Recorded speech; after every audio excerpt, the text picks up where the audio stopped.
Ahoy, c'est Raphaël. Alors vous allez découvrir dans cette vidéo une intervention faite lors d'une session du Drink and Draw de Namur en Belgique. Et dans cette vidéo, je vous présente au travers de mon parcours l'importance de la multidisciplinarité dans les domaines artistiques. Alors cette présentation, elle se concentre essentiellement sur le marché belge, mais pas seulement, car j'y parle beaucoup de choses très générales. Donc bon visionnage et n'hésitez pas à me dire ce que vous en avez pensé en commentaire. Bonjour à tous, voilà. Il m'a déjà présenté, Thomas. Moi, c'est donc Raphaël Villegas. Je suis concept artiste dans le domaine du jeu vidéo. Je travaille ici à Peel Studio sur Charleroi. Et je travaille actuellement sur une grosse licence. Je ne sais pas si vous en avez entendu parler, mais en tout cas, ça s'appelle Outcast 2. Et pourquoi j'appuie sur le côté AA Studio Belgique, c'est que ça va avoir son importance dans la présentation. Alors, je ne sais pas si vous avez déjà entendu parler de cette phrase en anglais, donc Jack of all trades, but master of one. Mais en général, on dit même plutôt master of none, c'est-à-dire que vous pouvez maîtriser beaucoup de compétences, mais n'en maîtriser aucune. Donc apprendre plein de choses et finalement maîtriser aucune compétence. Moi, ce que je vous propose, c'est plus de maîtriser pas mal de petites choses, mais d'en maîtriser vraiment une très très bien, sur lequel tout ce que vous allez apprendre autour va permettre de se découler sur votre compétence principale. Alors, la conversation qu'on va avoir aujourd'hui, c'est comment se rendre indispensable dans le marché de l'emploi et particulièrement en Belgique, ce que je vais dire, puisque mon expérience est exclusivement belge. Et pour ça, en fait, j'aime bien me voir mon propre parcours. Donc, le sujet de cette conversation aujourd'hui, ça va être mon propre parcours. Et on va aller point par point sur les différents métiers que j'ai appris. Et comment chaque métier précédent, chaque compétence que j'ai appris avant m'a été indispensable au métier suivant. Donc finalement, voyez votre carrière comme un ruissellement. Tout ce que vous allez apprendre va vous permettre d'acquérir des nouveaux métiers, des nouvelles compétences et des nouvelles opportunités d'emploi. Donc moi, ce que j'ai tendance à dire, c'est que le métier auquel vous vous formez ne sera peut-être pas votre métier pour toute votre vie. Et c'est le cas pour ma part, en tout cas, et pour beaucoup de gens que j'ai pu rencontrer au travers de ma carrière, qui ne se retrouvent pas forcément dans le métier qu'ils avaient choisi au tout départ. Les études, c'est finalement juste une étape de découverte, et puis finalement, vous pouvez vous retrouver dans beaucoup de choses très différentes après. Il ne faut pas se dire, ok, je viens de terminer mes études, ou je suis encore aux études, et après ça, mon destin est scellé, je ne vais plus pouvoir rien faire derrière. Au contraire, bien du contraire. Donc les débuts, comment ça se passe? Alors je ne sais pas pour vous, mais pour moi en tout cas, j'avais peu de skills. Et peu de skills, ça veut dire quoi? Ça veut dire peu d'opportunités professionnelles. Forcément, vous n'êtes pas très, très attractif sur le marché de l'emploi. Ça veut dire quoi? Ça veut dire que forcément, c'est difficile parmi toutes les personnes qui existent sur le marché de l'emploi, de se dire c'est celui-là que je veux dans mon entreprise. Pourquoi? En Belgique, en fait, il y a un gros problème au niveau des industries, c'est qu'il y a très peu de grosses compagnies. Il y en a évidemment. À Peel Studio, par exemple, dans lequel je fais partie maintenant, on est 70 personnes. Dans le jeu vidéo en Belgique, c'est déjà quand même 3 arguments très très forts auxquels on n'aurait pas cru il y a encore 5 ans quand moi, de mon côté, j'avais fondé ma propre entreprise de jeux vidéo pour me trouver de l'emploi. Donc il y a quand même des choses qui sont en train de changer. Pourtant, une entreprise de 70 employés pour du jeu vidéo en Belgique, c'est assez rare. Et donc ça, il faut le savoir, il faut le noter. Ce qui fait que, d'autres côtés, c'est toi, bien sûr, salut. Ce qui fait que forcément, il faut potentiellement aller chercher ailleurs. Pendant longtemps, moi, j'ai cherché ailleurs. Et du coup, j'ai dû monter des skills, monter des compétences, en faire graviter tout autour de ma compétence principale pour être en mesure de trouver du travail. Donc moi, le premier conseil que je peux vous donner, que vous soyez étudiant ou que vous soyez plus averti, et ça doit vous suivre dans toute votre carrière professionnelle, c'est de développer des compétences complémentaires à la vôtre, qui vont venir se greffer. Compétences complémentaires, ça veut dire quoi? Ça ne veut pas forcément dire, je sais pas, vous êtes artiste 3D, vous devez être en mesure de faire des environnements, des personnages, des props, donc des objets, tout un tas de choses. Et peut-être que dans vos études, on vous a dit, non, il faut se spécialiser, surtout si on veut atteindre des très très grosses entreprises, il faut être ultra spécialisé dans le character design ou dans l'environnement. Sauf que la réalité en Belgique, c'est qu'on n'a pas des studios AAA qui demandent des gens ultra spécialisés. Au contraire, on a des petites équipes, beaucoup de petites équipes, qui veulent des gens qui savent faire tout un tas de choses parce qu'on ne sait pas employer beaucoup de gens. Ça coûte très très cher d'employer des gens en Belgique. Donc moi, à mes tout débuts, ma passion, c'était le dessin. Et encore avant ça, c'était plus le graphisme. Je me destinais à être plus web designer. Voilà, web designer, je voulais travailler dans la communication, je me voyais aux États-Unis, je me voyais brûler beaucoup de dollars et voilà, avoir la belle vie, quoi. Je ne sais pas si vous avez déjà vu le film 99 francs, qui est un film qui tourne autour qui tourne autour de la publicité et qui montre vraiment un monde décadent. Et je sais pas, le film nous montre quelque chose d'assez destructeur et moi ça me donnait envie. Je pense que c'est aller à contre-courant, quoi. Voilà, mais voilà, il y avait un peu de folie et je crois que j'avais besoin de ce grain de folie. Et du coup, ce métier-là me donnait envie. Du coup, j'ai fait des études de publicité et au final, je suis à tout sauf dans la publicité. J'ai même quasiment jamais été dans ces métiers-là. Comme quoi, les études que vous faites ne seront peut-être pas votre métier final. Donc, à côté de ça, j'étais passionné par le dessin et donc là, j'ai révélé pas mal de compétences. J'ai travaillé beaucoup pour y arriver. Et ce que vous pouvez voir, c'est que c'est déjà des sujets assez différents. Mais avant d'en arriver là, donc, mes études de graphiste, dans lesquelles je me destinais au niveau de mon futur, m'ont permis d'avoir quand même beaucoup d'outils qui me servent encore aujourd'hui, même si aujourd'hui je fais « oh là là, pardon, hop hop ». C'est la présentation qui bug un peu, voilà. Donc voilà, ce que je voulais dire, c'est quand... Magie, ça bouge tout seul, je suis désolé. Et donc, en tant que mes études de graphisme m'ont appris beaucoup de choses donc, que j'utilise encore aujourd'hui. Il y a beaucoup de choses, c'est à savoir la structure visuelle qui est valable en illustration, comme en photographie, comme en graphisme. Ça m'a appris à étudier une image, à comprendre pourquoi c'était impactant pour des gens, et ça c'est valable dans tous les domaines. Et enfin, ça m'a surtout donné des outils de communication. Il faut savoir que si vous êtes très talentueux, quel que soit votre domaine, vous avez beau être le plus talentueux de votre domaine, si vous n'êtes pas en mesure de communiquer que vous existez, personne ne sait que vous êtes là.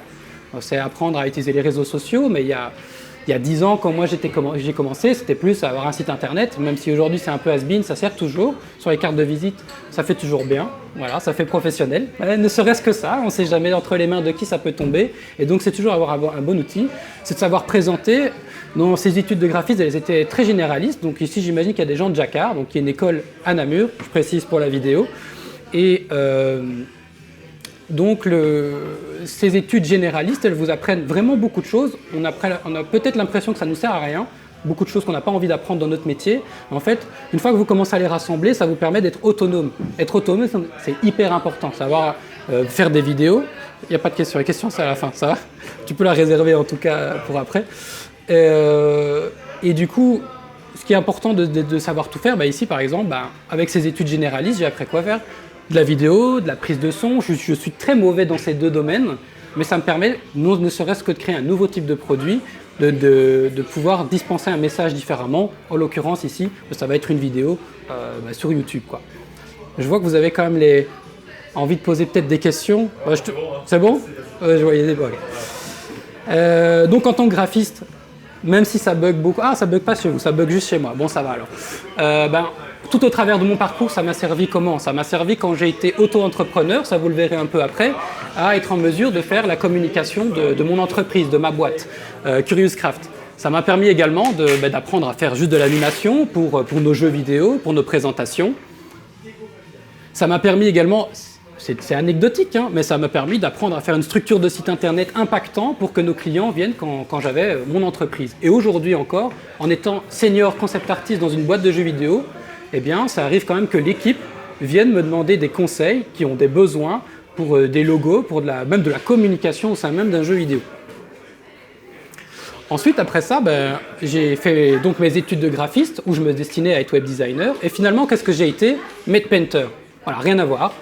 Made painter, pourquoi? Parce que ça alliait un petit peu mes compétences de graphisme et mes compétences d'illustration et de peinture. C'était un peu le mélange des deux. Je sais très bien utiliser Photoshop, je sais faire du photomontage, et de l'autre côté, je sais bien peindre. Donc ça crée un métier, ça crée le métier de Made painter et tout un tas d'autres. Ce métier, ça m'a offert quoi? Ça m'a offert des nouveaux outils parce que j'ai dû me former. Alors pour la petite anecdote, comment j'ai eu ce métier? J'étais encore aux études et durant ces études, il y a eu de l'embauche. Voilà. Quelqu'un qui avait fait ses études dans cette école est venue, elle connaissait encore le professeur, et puis elle s'est dit, tiens, j'ai besoin de recruter pour la boîte qui s'appelle Dirty Monitor, dont certains ici ont déjà eu l'occasion de travailler. Et donc ils sont venus faire du recrutement à l'école, et il s'avère que je faisais de la peinture à côté. Mes professeurs le savaient, j'essayais de faire des petites expositions. J'appuie là-dessus parce que, comme je vous le disais au début de présentation, c'est important de faire des activités à côté. Et du coup, ça s'est noté, les professeurs l'ont remarqué, et du coup, ils m'ont suggéré pour avoir ce poste. Évidemment, je ne l'ai pas eu comme ça, en un claquement de doigts. Je leur ai proposé un deal, je leur ai fait écouter, moi je serais content d'avoir ce boulot, ce serait quand même pas mal de faire des sous pendant mes études. Ce que je vous propose, c'est que j'ai un stage à faire, je viens le faire chez vous. Ok, au bout d'un mois de stage, mes compétences leur plaisaient, j'ai appris le métier, donc je pouvais faire des erreurs pendant ce mois d'essai. Et je suis parti pendant 3 ans d'aventure avec cette entreprise. J'ai eu la chance d'avoir des projets très impactants et qui donc me sont toujours utiles aujourd'hui en tant que compétences pour mes boulots futurs. Ce que je veux dire aussi par là, je m'arrête sur les études parce que c'est hyper important de faire des projets à côté de vos études, vraiment. Je le vois bien parce que je suis maintenant aujourd'hui en phase de recrutement. Je peux recruter des gens, je l'ai déjà fait à plusieurs reprises, que ce soit pour mon entreprise ou pour Apple Studio maintenant. Et on a un droit de regard sur les profils qui se présentent à nous. Et forcément, on recrute des gens avec beaucoup d'expérience, mais également des gens qui n'en ont pas du tout. Et donc, c'est les étudiants. Des étudiants, par année, il y en a des centaines qui viennent toquer à nos portes. Forcément, le marché est assez faible en Belgique. Lesquels vont briller parmi les autres, à votre avis? Là, je vous pose une question. S'il y en a 2-3 qui ont des avis. Je t'en prie. Les gens qui savent bien communiquer, tout à fait. Ouais. Les gens qui ont du skill, évidemment, ça va briller naturellement. Je t'en prie. Les gens qui sont autodidactes. Les gens qui sont autodidactes. Ouais, exactement. En fait, vous avez déjà résumé ce que j'allais dire. En gros, nous, ce qu'on recherche, c'est pas de voir les travaux d'étudiants. C'est-à-dire que les étudiants qui viennent tous d'une même école, imaginons qu'ils viennent tous de la dernière année de Jacquard, ils ont quasiment tous les mêmes exercices. Et on le voit, on le sait. Et d'ailleurs, certains employés de Apple Studio, bon, c'est un exemple parmi tant d'autres, et là c'est très spécifique, mais ce sont des enseignants en fait de Jacquard. Quand les industries sont très petites, on a forcément les profils seniors, c'est souvent des enseignants. Donc ça, il faut le savoir. Et du coup, ce qui brille parmi les autres, c'est quelqu'un qui a travaillé à côté. Par exemple, on a un artiste 3D junior qui vient de nous rejoindre, et ce qu'on aime beaucoup chez lui, c'est qu'il est capable un tout petit peu de dessiner, juste un petit peu repeindre par-dessus ses 3D. Et il n'a pas besoin d'être extrêmement bon. Juste le fait qu'il en fasse un tout petit peu, on sent qu'il est capable d'être créatif par-dessus ces 3D, qu'il va beaucoup plus loin, essaye de raconter des histoires, et il essaye de nous montrer la direction qu'il va prendre. Dans une grosse production, c'est indispensable d'avoir beaucoup d'étapes de travail et de pouvoir présenter vers où on va. Et bien, rien que pour ça, il a pu être embauché, parce qu'il a vraiment quelque chose de distinctif. Dans un autre exemple, on a maintenant d'autres profils qui sont plus dans le character design, et le fait qu'ils aient autre chose que des exercices, qu'ils aient des modèles qu'ils ont eu envie eux-mêmes de modéliser en 3D, eh ben on voit qu'ils en veulent, quoi, qu'ils bossent vraiment à côté, qu'ils expérimentent d'autres techniques que l'école, elle, n'apprend pas. Il y a beaucoup de choses que vous allez apprendre en fait en dehors de l'école, et souvent, un des reproches qu'on entend souvent, et que j'ai moi-même expérimenté et donc dit, c'est que l'école ne nous prépare pas au monde du travail. Franchement, l'école, c'est plus apprendre les logiciels, que ça existe, et après, c'est à vous d'aller vraiment faire les recherches complémentaires. J'insiste là-dessus parce que c'est vraiment important sur tout le long de votre parcours, quoi. Donc, MedPainter, à quoi ça ressemble? Bon, vous avez peut-être déjà vu ça. Je pense que Namur a de temps en temps des spectacles de nuit, ou alors vous avez des projections sur les bâtiments, des animations dessus. C'est popularisé depuis plus d'une dizaine d'années maintenant.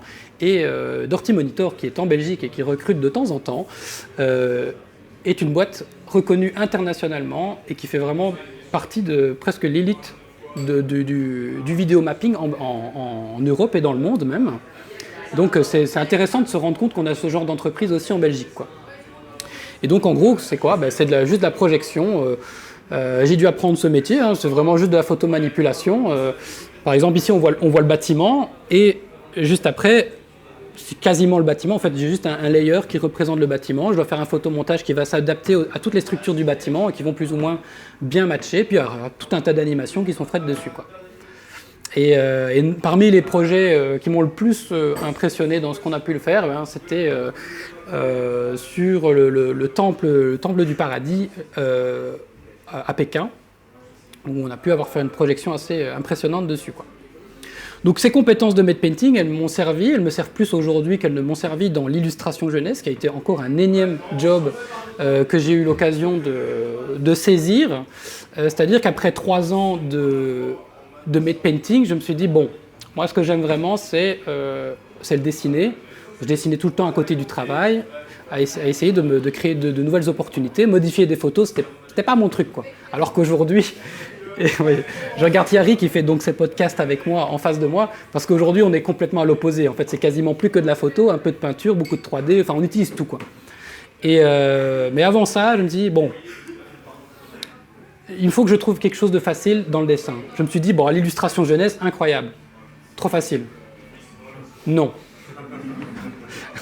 Je vous arrête tout de suite, non, c'est pas facile, parce qu'au contraire, en tout cas les plus talentueux, même si je n'aime pas ce mot, mais les plus compétents dans le domaine de l'illustration jeunesse, c'est les gens qui sont capables de synthétiser énormément de choses, avoir des notions de graphisme. Eh ben, en fait, justement, c'est un point très très fort de connaître les couleurs qui vont dégager des émotions, et pour les enfants, c'est extrêmement important. Mais au-delà de ça, c'est aussi des compétences techniques, et surtout savoir synthétiser à l'extrême des idées complexes pour les enfants. Donc en fait non, c'est pas facile du tout.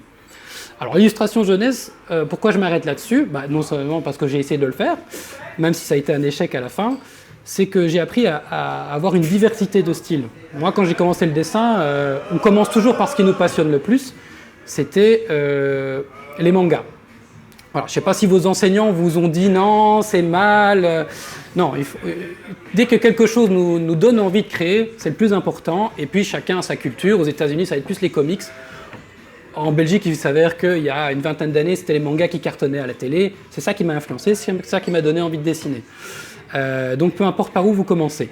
Donc ça m'a appris la diversité de styles, aller plus loin que du manga, aller plus loin que tout ce que je faisais, et d'être capable de m'adapter. Pourquoi je parle de m'adapter? C'est parce que dans l'illustration jeunesse, c'est très particulier. Soit vous allez travailler pour un éditeur directement, ça se fait. C'est pas le plus souvent, mais ça se fait.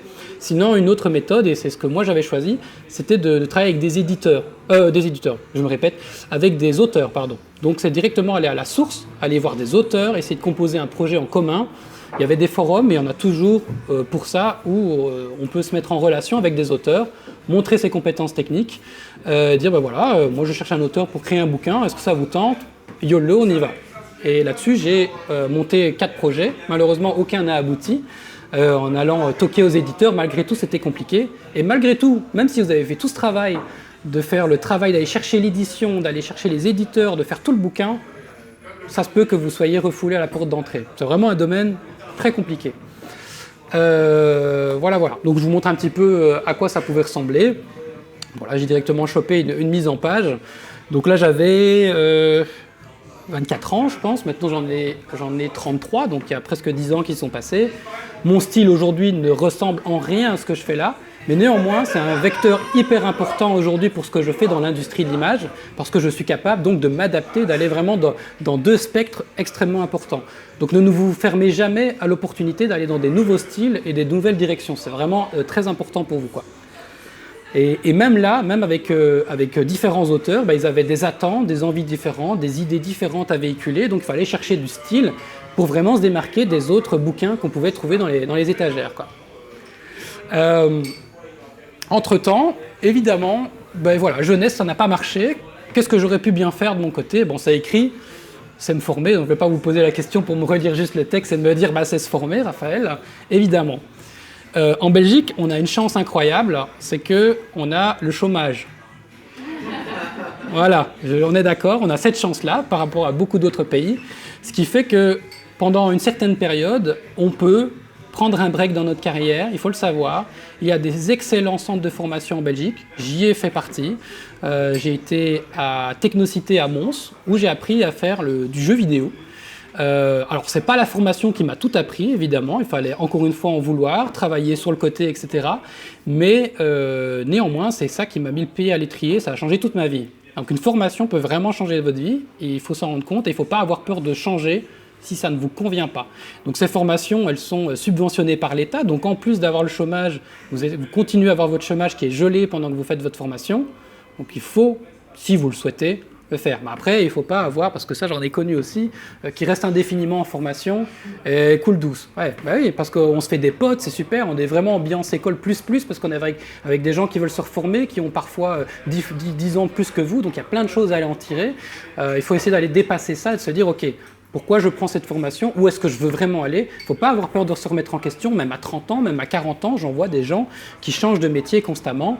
Je vais prendre un exemple que j'utilise toujours, c'est un artiste qui s'appelle Anthony Jones, donc c'est un Américain, et lui jusqu'à 32-33 ans, si je ne dis pas de bêtises, il était plombier. Aujourd'hui, c'est un des plus grands de l'industrie du concept art. Il a eu l'occasion de travailler pour Blizzard, pour Mortal Kombat, pour plein de trucs. Voilà, je dis un jeu, je dis un éditeur, mais vous voyez le truc, il a travaillé sur des grosses licences. Maintenant, il donne même des cours et tout le monde s'incline pour dire qu'effectivement, c'est un très bon concept artiste. Donc, voilà, il ne faut pas avoir peur de se reformer à n'importe quel âge. Je trouve que c'est important de vous véhiculer ce message-là aussi. Et donc, forcément, ça donne des compétences en plus qui viennent s'agglutiner parce que tout ce que vous avez fait avant, alors je ne sais pas, illustrateur plus plombier, ce que ça donne, mais globalement, si vous vous êtes pas trop perdu en route, ce que vous avez appris, que ce soit de la 3D et que finalement vous allez dans l'illustration ou l'inverse, ça, au minimum, ça va vous servir. Et même de la vidéo, aujourd'hui, ne serait-ce qu'Instagram, c'est hyper important pour la communication d'un artiste. C'est triste, mais c'est comme ça. C'est-à-dire que peut-être que même du TikTok. Alors TikTok, on voit des danses et tout, mais je vois d'autres choses où c'est des formats de 15-20 secondes. Et en 15-20 secondes, vous avez un tutoriel. Et les gens, ils sont demandeurs de ce genre de contenu, il faut le savoir. Et donc ça, forcément, si vous avez des notions de composition vidéo, de comment savoir au moins un peu bien cadrer et quelles informations sont vraiment importantes, donc le graphisme, quoi, eh bien, ça va vous servir, que vous soyez illustrateur, artiste 3D, peu importe. Alors, là, on va en venir à un passage très important de ma vie. Donc, après la formation, j'ai essayé de fonder une entreprise avec les gens que j'avais rencontrés là-bas. Donc, les formations, c'est aussi un lieu de rencontre. Et il faut savoir qu'on ne peut pas toujours s'accomplir tout seul. Une entreprise, c'est surtout un groupe. Donc, même quand vous rejoignez une entreprise quelconque, il faut réussir à s'intégrer dans le groupe. Donc, les compétences que vous pouvez développer autour de vous, alors, comment on développe être social, j'en sais rien, mais c'est déjà participer, c'est de voir des gens, c'est de se présenter, quoi. Pour être capable de parler en face de vous, ça a été très difficile pour moi pendant des années de faire ce genre de choses. Et puis à force, maintenant j'ai un peu de facilité, quoi. Donc ça s'entraîne quand même. Ça a sauté tout seul. Voilà, typiquement c'est ça que je voulais vous montrer. C'est-à-dire que c'est des moments importants de ma vie d'entreprise, parce qu'au-delà de créer des jeux, moi ce que ça m'a surtout appris, c'est les relations publiques. C'est ce que je suis en train de faire avec vous, c'est être capable de parler en face de gens, c'est être capable de prendre des décisions et prendre des directions auxquelles j'étais pas confronté, auxquelles on nous apprend pas à l'école. On t'apprend pas à aller à la radio, on t'apprend pas à parler devant des gens, des investisseurs pour essayer de vendre ton entreprise. Ou alors de faire de l'éducation et encore moins d'aller à la Gamescom, aller toquer à Sony et dire écoutez, on a un petit jeu, vous n'avez pas envie de nous donner 300 000, 400 000, c'est juste ça. Parce qu'il faut savoir que dans le jeu vidéo, 400 000 €, c'est pas grand chose. C'est vraiment pas grand chose. Mais pour nous, c'était beaucoup. C'est des années de développement qui nous auraient permis de faire un projet. Et donc, c'est toute une aventure, c'est toutes des choses que vous allez apprendre aussi. Quoi que vous fassiez dans la vie, tout va vous servir. Et je vais vous montrer un petit peu plus tard autre chose qui m'a servi et qui me sert encore aujourd'hui. Auquel c'est un peu inattendu. Alors, Curious Craft, donc entreprise, on lance une entreprise de développement de jeux vidéo. Les seules expériences de développement de jeux vidéo que j'ai, c'est cette formation de 6 mois à Technocité. Mais j'ai un autre bagage, je vous en ai déjà parlé, c'est de savoir illustrer, c'est de savoir faire du graphisme. Ces deux compétences combinées, plus apprendre l'entrepreneuriat sur le tas, ça m'a permis d'être capable de faire des interfaces, des graphismes, donner une direction artistique aux artistes 3D qui travaillent avec nous. Divers styles, que le fait d'avoir travaillé dans le jeunesse, alors ouais, je vous expliquerai peut-être ça plus tard, l'expérience de ce jeu qui est un peu étrange. Donc la diversité de styles, ça m'a appris aussi à faire de l'animation, mine de rien je ne savais pas en faire non plus, mais bon ça s'apprend, on apprend, il y a moyen de vraiment se confronter à toutes les situations. J'ai aussi pu, donc, encore une fois, diversifier mes styles. Donc c'est vraiment important que même si vous faites, peu importe, du jeunesse ou même du 3D, que vous fassiez du cartoon et du réaliste, le fait d'être capable de faire les deux va vous apporter vraiment beaucoup de choses si vous vous lancez en tant qu'indépendant. Pourquoi je parle d'être indépendant? Parce qu'encore une fois, parlons du marché en Belgique. Le marché en Belgique, comment il est? Donc c'est peu de grosses entreprises. Et même quand elles sont très grosses, elles ont très peu de capacité d'embauche. Les gens qui ont un emploi et sont contents de le conserver. Même si aujourd'hui la sécurité de l'emploi, elle est plus vraiment là. On le sait très bien. Et heureusement, dans le domaine artistique, on le sait encore plus que dans les autres métiers. On est dans des segments qui bougent beaucoup. Rester 30 ans dans la même boîte, ça se fait peut-être dans certains endroits, mais ça se fait de moins en moins. Et donc, il faut être en mesure de créer son propre emploi. Donc, je vais vous en parler un peu plus tard, mais déjà, la création d'une boîte, ça montrait bien ce besoin. J'aurais très bien pu quitter cette formation, essayer de trouver un emploi, ce que j'ai fait, mais il n'y avait rien. Donc, le meilleur moyen, c'était de se créer son propre emploi et d'aller chercher des clients. Je me suis un peu perdu dans ce que je voulais dire.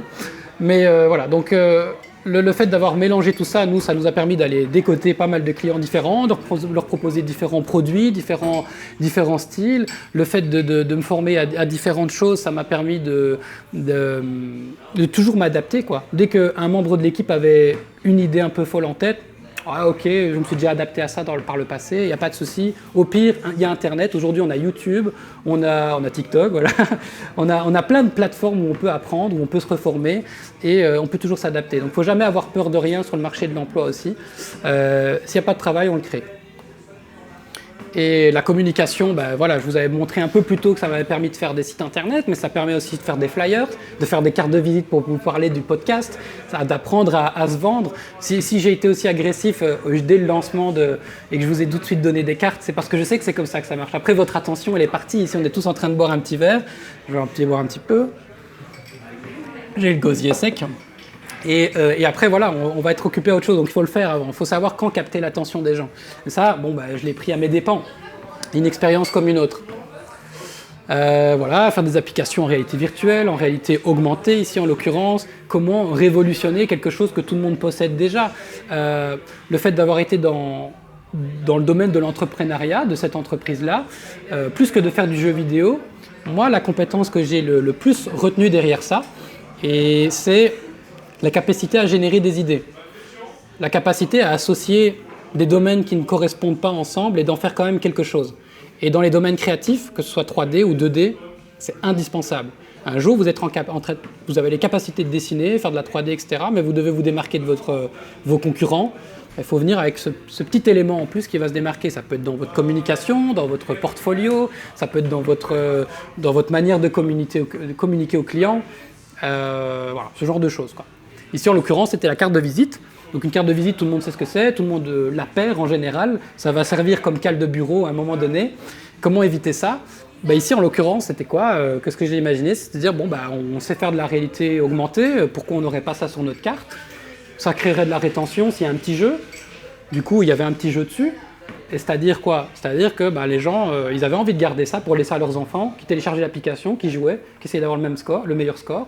Et puis on avait ces clients 2-3 semaines plus tard qui revenaient en disant notre fille a fait autant, c'était marrant, et du coup ils se souviennent de nous, quoi. C'est créer une empreinte dans la tête des gens. Bon, c'est juste un exemple, je vous dis pas de faire ça spécifiquement, quoi.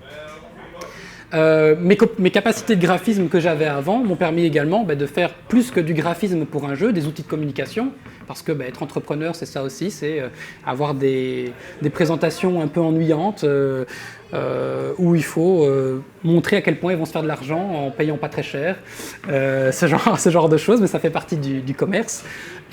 Et en tant qu'artiste, que vous soyez dans le domaine que je suis en train de vous présenter là ou dans votre propre domaine, savoir vous vendre, c'est votre capacité numéro 1. Savoir dessiner, savoir créer, c'est 50% du travail. L'autre 50%, c'est savoir se vendre. Encore une fois, ça j'y crois. Après maintenant 11 ans de carrière, je peux vous dire vraiment, ce qui fait que j'ai aujourd'hui du travail, c'est pas parce que je suis le meilleur du marché. Je me démarque forcément, l'expérience est accumulée, je sais me débrouiller. Mais c'est à force de répéter aux gens que je suis un des meilleurs de Belgique que les gens pensent que je suis un des meilleurs de Belgique, ce qui n'est absolument pas le cas, je le sais. Mais je suis capable d'offrir vraiment beaucoup de services, et ça c'est une force. Et voilà, je vous avais montré, pour certains qui étaient déjà là avant la présentation, je vous avais présenté un mini-jeu avec une borne de danse qui avait été fait pendant un événement de Game Jam Hackathon. Et bien ça, c'est des opportunités de skinner ce jeu. C'est-à-dire que voilà, c'est un produit blanc et puis on vient lui mettre des graphismes différents et on vend des produits de différentes manières, quoi. Bon, jeux vidéo, ça n'a pas marché non plus. Pas de bol. C'est-à-dire que, bon, là, c'est pas l'entreprise qui n'a pas marché, c'est une entreprise, c'est aussi des relations humaines, et on ne peut pas toujours s'accorder de la même manière. Voilà. Montrer une entreprise, c'est d'avoir confiance en ses partenaires. La confiance était là, mais voilà, on n'avait pas les mêmes ambitions financières et de direction pour l'entreprise. Ce qui en résulte que, une énième fois, là, au début, j'ai perdu mon emploi par choix parce que j'ai quitté le matte painting. ici, ben, voilà, l'entreprise s'est détruite sur elle-même et je me dis, bon, ben, merde, je suis foutu alors. Non, heureusement, quand on est indépendant, on doit aller toquer un peu à toutes les portes, on doit aller faire des présentations, on rencontre énormément de gens et du coup, en plus des compétences, qu'est-ce qu'on développe? Un réseau. Un réseau qu'on peut faire jouer. Bon, ça mérite un autre topic. Peut-être que je viendrai une autre fois juste pour parler de ça. Mais, et on a un podcast là-dessus, donc voilà.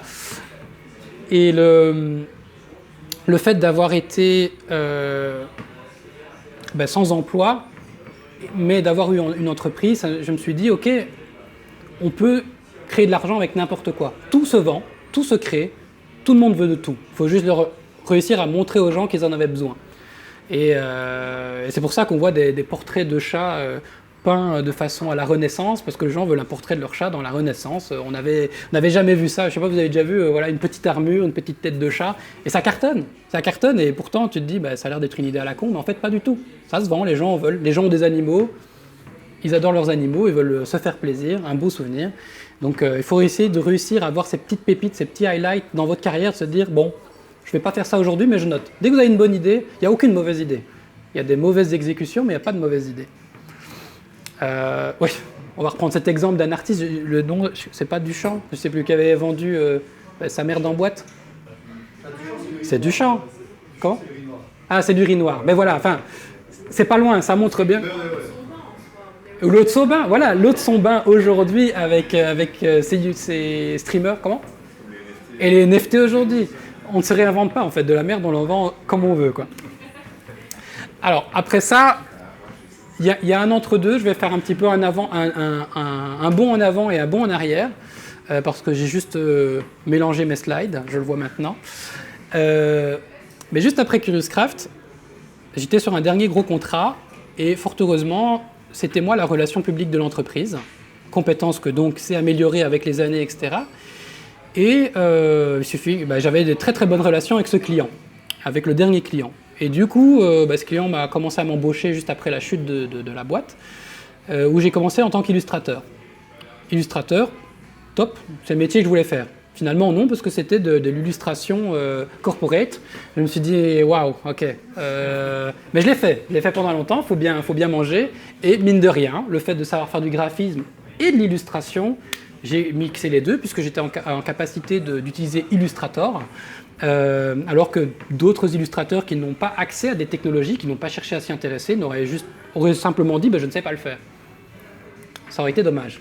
Parce que après, moi, ça m'a donné l'opportunité on revient en arrière, de monter, de me faire embaucher par cette boîte pendant quelques temps et de devenir directeur créatif. Alors, je vous avoue, c'est une belle étiquette sur mon CV, mais en soi, ça n'a rien d'incroyable. C'est-à-dire juste que je gère un projet du début à la fin, et c'est déjà ce que je faisais en tant qu'entrepreneur, en fait. Dans ma boîte, donc Curious Craft, pour que vous voyez un petit peu comment ça se fonctionnait, il y avait moi en tant qu'artiste multicasquette, donc j'étais relations publiques, graphiste 2D, animateur, tout ce que tu veux en 2D. Il y avait un artiste 3D et un développeur, on était 3. Et de temps en temps, on avait un peu de sous-traitance. Et donc le multicasquette, je l'avais déjà, et cette entreprise belge, qui gagne bien, je pense. C'est quand même une boîte de communication, donc la communication, on sait que ça paye bien. Eh bien, ils avaient quand même besoin d'un multicasquette. C'est pour ça que je vous enfonce ça depuis le début de la présentation, c'est d'être multicasquette en Belgique, c'est hyper important. Pourquoi?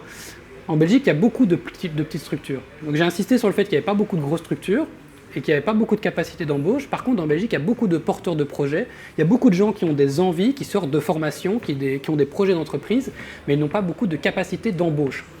C'est-à-dire qu'ils vont pouvoir peut-être recruter une personne pour les 5 à 10 années à venir. Donc en fait, les petites entreprises, ce qu'elles cherchent, c'est plus qu'un employé, c'est un collaborateur, c'est quelqu'un qui va presque monter l'entreprise avec elle. D'où le besoin de maîtriser vraiment beaucoup de compétences. Moi, en tout cas, c'est quelque chose que j'ai pu découvrir avec le temps. Au début, quand on commence notre carrière, on se dit « Ah, il y a plein d'entreprises, comment je vais aller toquer à leur porte ?» Une fois qu'on arrive chez eux, on se rend compte qu'ils sont seulement 3-4. Finalement, c'est des gars comme nous, et ils essayent juste de s'en sortir avec leur entreprise, quoi. Donc, soit on monte sa boîte, soit on essaye de les rejoindre, et il faut vraiment avoir beaucoup de cordes à son arc pour justifier qu'ils sortent une liasse de billets pour nous, quoi. Et donc, ouais, ça, des petites entreprises, des petites PME en Belgique, il y en a vraiment la blinde. Rien que dans le jeu vidéo, des petits studios qui sortent de jacquard, il y en a beaucoup. Tout le monde n'arrive pas à finaliser sa boîte, à vivre pendant des années, mais il y en a quand même quelques-unes qui ont survécu, qui ont la tête hors de l'eau, et avec eux, il y a moyen de collaborer. Même ne serait-ce que pour des petites missions, puisque être artiste, c'est aussi ça. C'est pas chercher forcément le CDI ou le CDD. C'est faire plein de petites missions. Il faut s'en rendre compte. C'est exténuant, c'est fatigant. Mais une fois qu'on a plein de cordes à son arc, on ne doit pas chercher spécifiquement à être extrêmement bon dans son métier. On peut simplement aller toquer à toutes les portes et dire bah, écoutez, moi j'ai plein de choses à vous vendre, prenez-moi quoi. Et ça marche. Et ça marche. Donc directeur créatif dans cette entreprise, moi ça m'a appris quoi? Ça m'a appris la gestion de projet, beaucoup plus avancée que quand j'étais dans le jeu vidéo, parce que quand on avait montré notre boîte, j'avais personne au-dessus de moi, donc j'avais personne pour me dire si je faisais bien ou pas bien. Le fait de pouvoir travailler en entreprise, on apprend quand même beaucoup de choses. Donc je vous invite, si vous êtes encore dans la possibilité si vous êtes encore dans la recherche d'emploi et que vous visez le freelance, de ne pas hésiter à aller dans des entreprises pour voir un petit peu le management, comment ça marche, comment une structure marche, parce que ça va vous servir pendant toute votre carrière si vous voulez monter votre propre boîte à votre tour. J'ai amélioré encore mes relations publiques, pourquoi? Parce que ce que je vous ai montré, la radio, c'était fun, même une présentation devant plein de gens, c'est fun parce qu'on veut chercher de l'argent pour soi.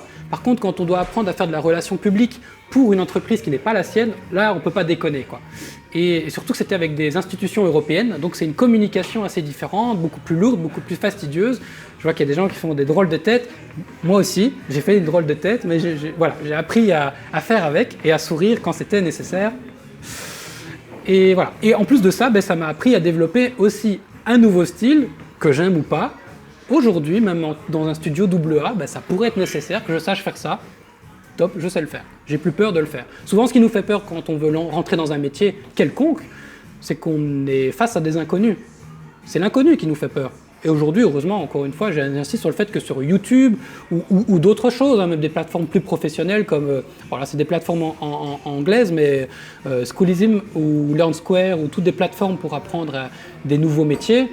Voilà, si vous avez envie d'être encadré beaucoup mieux, il y a moyen, quoi. Voilà, le genre de choses que je faisais, voilà, c'était encadrer un projet, c'était de voir un petit peu comment serait la communication dans ce genre de métier. C'est pas uniquement faire les petits dessins, c'est faire les interfaces, c'est faire imaginer le box, imaginer l'expérience utilisateur, c'est beaucoup de choses. Heureusement, avec tout ce que je vous ai montré avant, j'avais acquis tout ça. Ça faisait un peu peur au début de se dire, ok, on a 3 mois. Je sais pas si vous connaissez le domaine de la communication. Est-ce que vous en avez appris Est-ce que vous en avez parlé un petit peu à l'école? Comment ça marche, la communication, l'entertainment, la publicité? Ouais, un petit peu. Qu'est-ce qui revient? Qu'est-ce qui ressort assez souvent? Comment? C'est mon domaine. Ah voilà, mais dis-nous un petit peu comment ça se passe. Le temps de production, c'est quoi? Le temps de production. Comment on vous en parle à l'école? De monter un projet?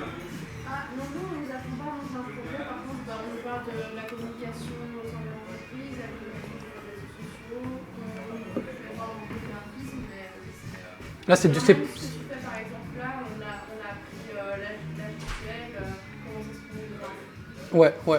Donc tu as appris, ouais, c'est ça, la gestuelle, je me répète pour... Communication aussi, comment établir. C'est ça.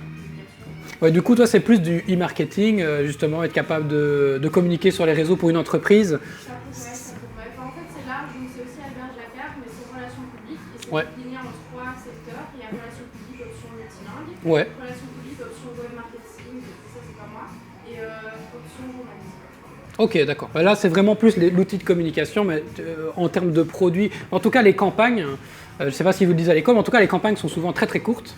Du coup, ce qui implique que de monter une campagne de communication, que ce soit pour les relations publiques et comment ça va être présenté au public et la création d'un produit quelconque, comme un stand comme celui-ci, c'est souvent 1 mois de production. 1 mois de production pour imaginer à quoi va ressembler le stand, le faire imprimer, aller l'installer, faire en sorte que tout fonctionne, c'est un enfer.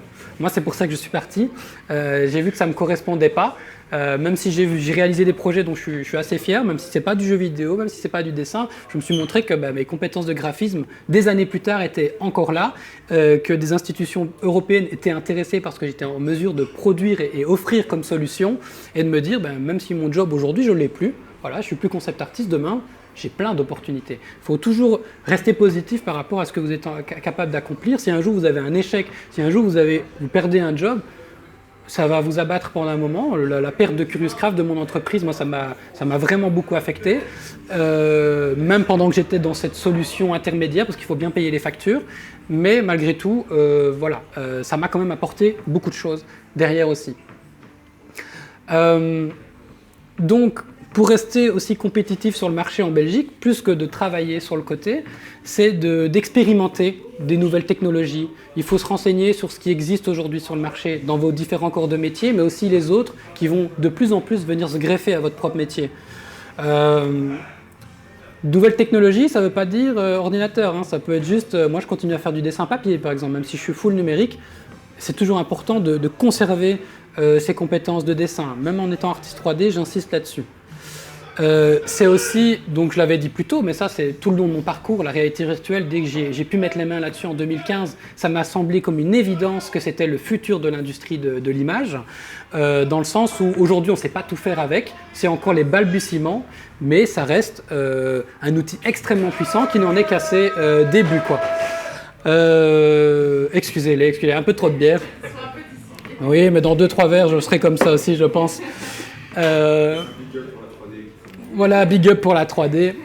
Et donc voilà, donc moi j'y ai vu beaucoup d'opportunités, même si c'était les débuts des outils, c'est pas encore extrêmement beau, mais par rapport à ce que je suis capable de faire aujourd'hui, forcément en seulement 5-6 ans, j'ai vu une évolution de dingue, et je pense encore une fois que c'est vraiment que le début, quoi.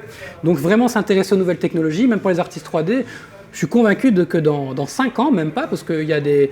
Je ne sais pas si vous avez suivi la Game Developer Conference qui a été présentée il n'y a pas longtemps. Donc ça, c'est un événement aux États-Unis qui est pour les développeurs de jeux vidéo, mais pas que, parce qu'on voit vraiment des Adobe, qui est comme le leader dans l'industrie de l'image, qui vient présenter ces nouvelles technologies, qui nous montre que bientôt, sculpter, ça va être extrêmement facile, extrêmement précis en réalité virtuelle, et qu'entre toutes leurs plateformes, entre tous leurs logiciels, on va pouvoir communiquer, et bon, voilà, il faut le savoir, quoi. Donc bientôt, il n'y aura plus besoin d'avoir des interfaces extrêmement lourdes, il faut se rendre compte que de plus en plus de gens vont pouvoir se mettre sur le marché, parce que ce qui bloque les gens avec la 3D, ce qui m'a moi bloqué pendant des années, parce qu'il faut savoir que malgré que je vous ai montré que je fais du dessin, aujourd'hui je fais de la 3D aussi, 3D orienté concept art, donc...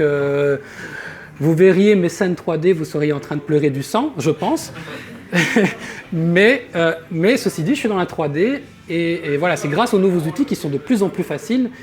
Et il faut imaginer que du coup, les gens vont être capables de plus en plus de faire des choses incroyables avec peu d'outils et peu de compétences. Donc vous allez avoir beaucoup de challengers sur le marché. Donc à vous d'être encore plus précurseurs et de voir le mouvement arriver et d'être là avant eux, quoi. C'est extrêmement important. Voilà, donc encore un peu de la réalité virtuelle. C'est vraiment mes premiers pas en 2015-2016. Je découvrais un logiciel qui s'appelle Tiltbrush. Moi, ça m'a fasciné. C'était grâce à une Game Jam, donc je vous ai un peu parlé avant.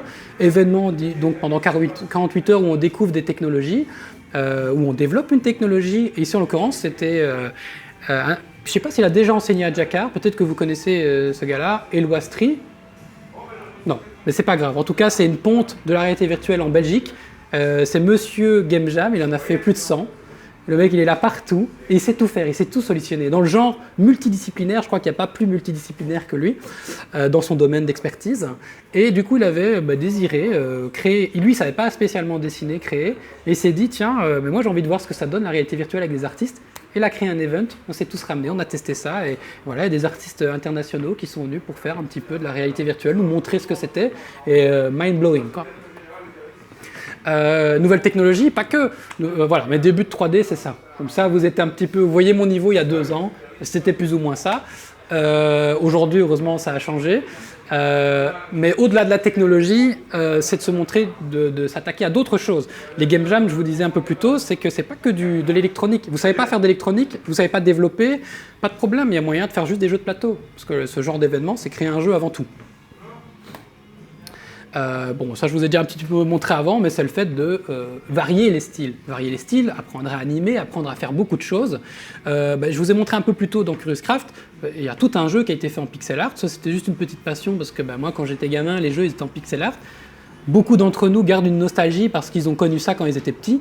Et voilà, donc moi j'ai voulu continuer là-dedans. Je ne pense pas que ça va me donner du travail, quoique, je crois que ça remonte à 6 mois, j'ai eu 2-3 offres d'emploi, parce que j'ai ces images-là, je crois, ou d'autres qui sont sur mon ArtStation. Je ne suis pas en recherche d'emploi, mais je reste actif sur les réseaux sociaux, c'est extrêmement important. Il faut toujours rester actif, parce que justement, si vous perdez votre emploi, vous pouvez rebondir beaucoup plus facilement. Donc conservez vos réseaux sociaux et votre communication, c'est hyper vital.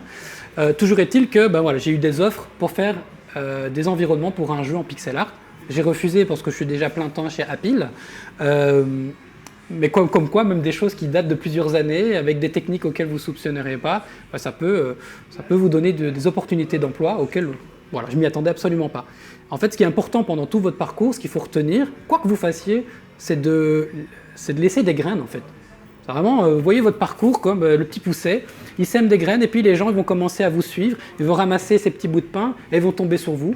Et ça peut être dans tous les domaines, dans tout ce que vous faites, il faut garder une dynamique positive et puis ça ruisselle quoi. Et avec les années, l'expérience, bah, cette expérience s'accumule, qu'elle soit au niveau du réseau, ce que je suis en train de faire là typiquement avec vous, bah, peut-être que ça aura un impact positif, le fait de l'avoir laissé sur internet, le fait d'avoir parlé avec vous, peut-être que je vais avoir grâce à ça d'autres interventions. Je suis disponible si ça vous intéresse. Et voilà, on ne sait jamais.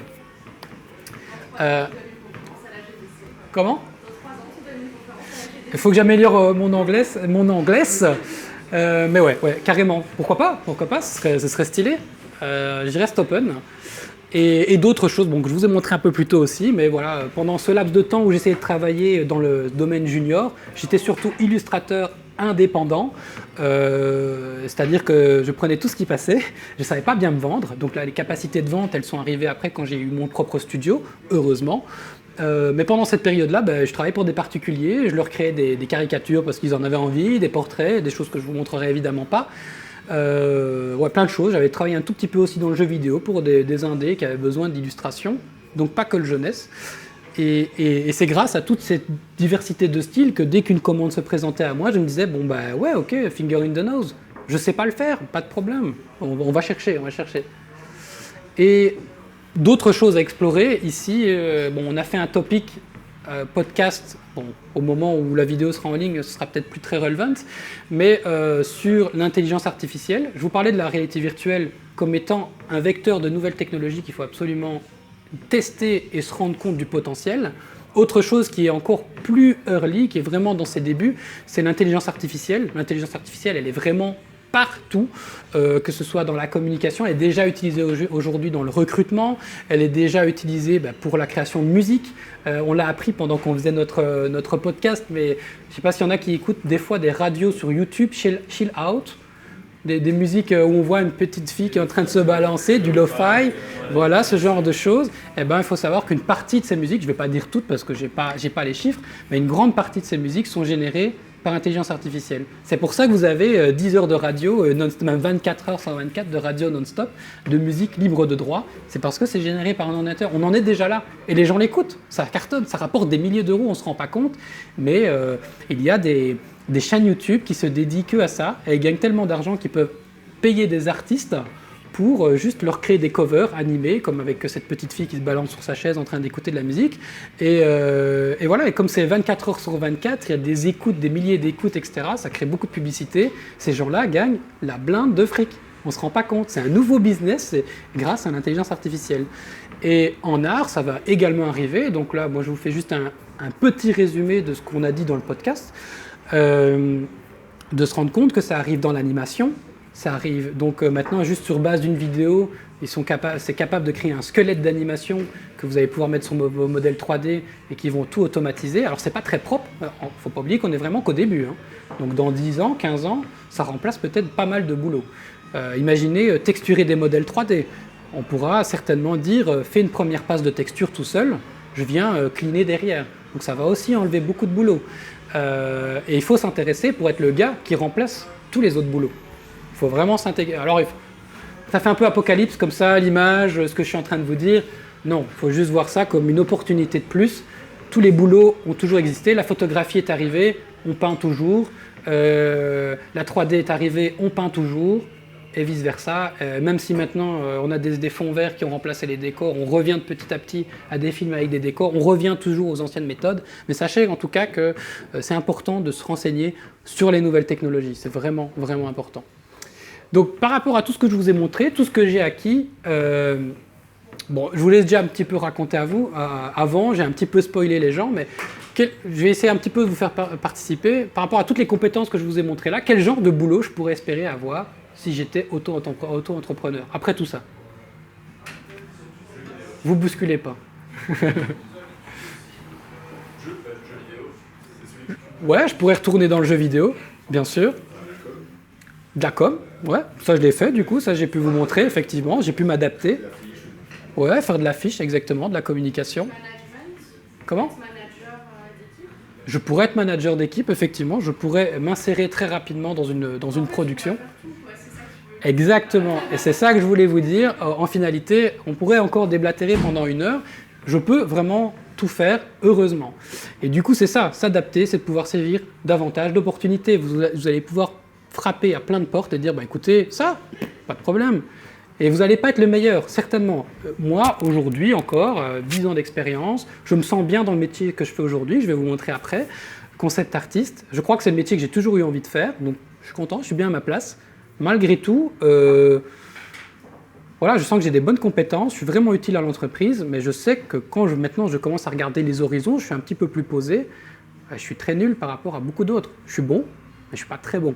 Ça m'impacte quand même encore aujourd'hui. Donc il faut savoir que si vous vous lancez dans le côté multidisciplinaire, il y a quand même toujours une compétence qu'il faut vraiment surélever par rapport aux autres parce qu'elle va vous faire briller, non seulement, ça va vous permettre d'avoir une béquille sur laquelle vous reposez en disant bon, si le reste ça marche pas, je sais toujours faire ça. Et de saisir au moins ces opportunités-là, quoi. D'avoir la sensation quand même d'avancer dans un domaine.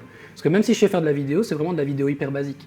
Je ne me sens pas expert dans mon domaine et ça peut me toucher. Par contre, comme je suis plutôt bon en dessin et que je continue à progresser là-dedans, je me sens en confiance pour avancer. Il faut donc au moins avancer une compétence. Et donc par rapport au métier que j'ai fait après, ben, du coup je suis devenu entrepreneur. Tout ce que j'ai appris au préalable, à savoir tous les acquis techniques, les acquis de management et la communication, c'était une évidence que si ce n'était pas avec quelqu'un, j'étais en mesure de créer mon propre emploi. Je n'ai plus besoin de personne pour créer ma communication. Je n'ai plus besoin de personne pour pouvoir faire de la vidéo, d'aller démarcher des gens. J'ai des contacts, j'ai un réseau. Ça, évidemment, c'est l'expérience. N'espérez pas avoir un immense réseau dès que vous sortez des études. Encore que les études, on ne se rend pas compte comme ça. Il y a des gens avec qui j'ai travaillé ou des gens qui sortaient des études avec moi il y a 10 ans, qui maintenant sont en position où je peux collaborer avec eux. Et donc, toujours au moins garder une petite relation de loin, c'est hyper important. Le réseau, ça se construit sur toute votre vie. Alors, on ne peut pas être pote avec tout le monde, hein. C'est loin de là, évidemment, c'est difficile. Mais il faut, sans chercher à profiter des gens, évidemment, il faut toujours pouvoir contribuer, pouvoir donner aussi. Ce que je suis en train de faire là, voilà, c'est de donner. Mais ça peut ruisseler aussi sur vous positivement, quoi. Donc, inventer mon propre emploi, manager, tout ça, non. L'idée du siècle, c'était quoi? C'était que... je vous avais montré ces petits jeux de bornes d'arcade en réalité virtuelle que j'avais fait. Enfin, ceux qui étaient là un petit peu avant la présentation, je leur ai montré une vidéo, d'autres moins, mais je vous avais montré ça.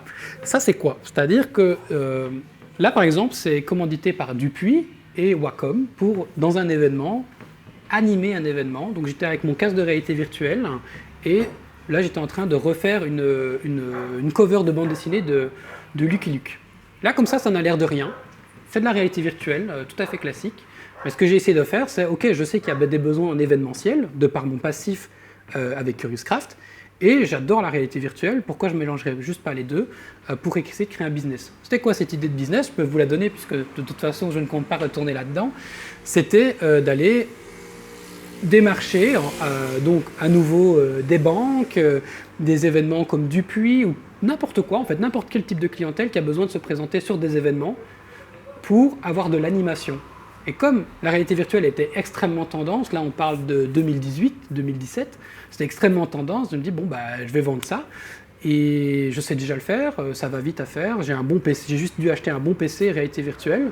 À l'époque ça faisait encore des étincelles, aujourd'hui n'importe quel PC plus ou moins récent était capable de faire de la réalité virtuelle, mais à l'époque ce n'était pas le cas. Et donc ce que je faisais, c'est juste qu'il y avait un grand écran comme ça, j'étais avec mon casque, je faisais un petit peu le mec futuriste, les gens étaient super contents, j'étais payé pas mal, parce qu'une journée comme ça, forcément des frais du matériel, etc., on est sur du 800-900 € la journée, pour 2 heures de prestation, quoi. Faut préparer un petit peu, il y a des échanges clients, etc. Mais rapport qualité-prix, on était sur quelque chose de pas trop mal.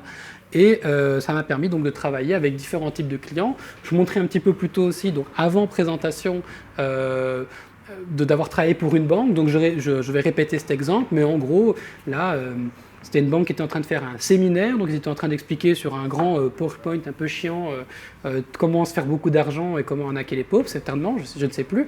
Mais moi, avec mon casque, je devais imaginer une œuvre sur base de ce qu'ils étaient en train de se dire pendant la conférence, et de temps en temps, entre les PowerPoint chiants, il y avait quelque chose de moins chiant, je l'espère, où on me voyait en train de créer dans un espace 3D des éléments par rapport à la conférence, et ensuite l'audience qui était là pouvait venir regarder ce qu'il y avait dans le casque. J'ai d'autres exemples que je n'ai pas ici spécifiquement, mais j'ai eu l'occasion de faire des choses beaucoup plus intéressantes que de travailler pour une banque, notamment un atelier qui mettait en relation des jeunes défavorisés et des jeunes de cités beaucoup plus aisées à pratiquer des activités ensemble. Alors c'est pas ça du tout, voilà, je vous fausse un petit peu la présentation, mais c'était pas ça du tout, et de leur faire créer ensemble avec des outils simples, parce que la réalité virtuelle, après 5-10 minutes, on est déjà plus ou moins acclimaté quand les outils sont relativement simples. Finalement, on a des petites manettes comme des petites mains et puis on peut bouger des cubes, etc. Et donc, de concevoir des projets ensemble, quoi. Donc ça, c'était un sujet très, très intéressant. Et voilà, il y avait plein de choses qui étaient en train de se former. J'avais l'opportunité de travailler avec une galerie d'art.